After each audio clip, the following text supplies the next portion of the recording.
Ngày nayយើងបង្ហាញពីការញ៉ាំជាមួយនឹងវីតាមីន C អាហារពណ៌អាតូមី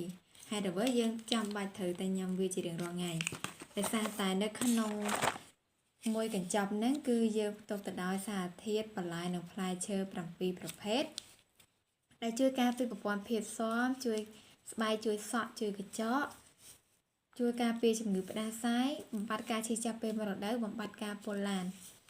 ខ្ញុំជាមនុស្សអាសាពុលឡានជាងគេអញ្ចឹងពេលដែលខ្ញុំញ៉ាំម្ដងរាល់ថ្ងៃគឺអាការៈពុលឡានខ្ញុំគឺបាត់កាលមុនតាណាក៏បៀមកគ្រាប់ដែរដោយសារតែពុលពេកដល់ពេលឥឡូវលែងមានកគ្រាប់តាមខ្លួនទេគឺមានវីតាមីន C វិញគឺមានកន្លែងគេហែកណាបងប្អូននេះយើងហែកចឹងមកហើយយើងអក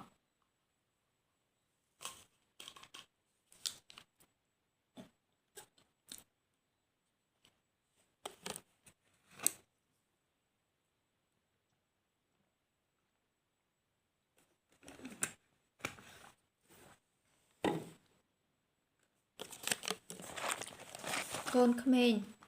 ឬក៏មនុស្សចាស់ក៏ដោយឬក៏យើងអាកាសធាតុប្រែប្រួលអាសាផ្ដាសាយជើងបងប្អូនកុំភ្លេចនៅក្នុងនេះមិនមែនជា collagen អីទេគឺជាប្រភេទវីតាមីនទេព្រោះនៅក្នុងហ្នឹង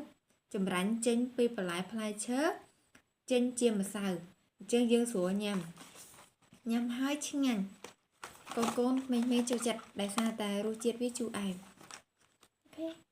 អរគុណ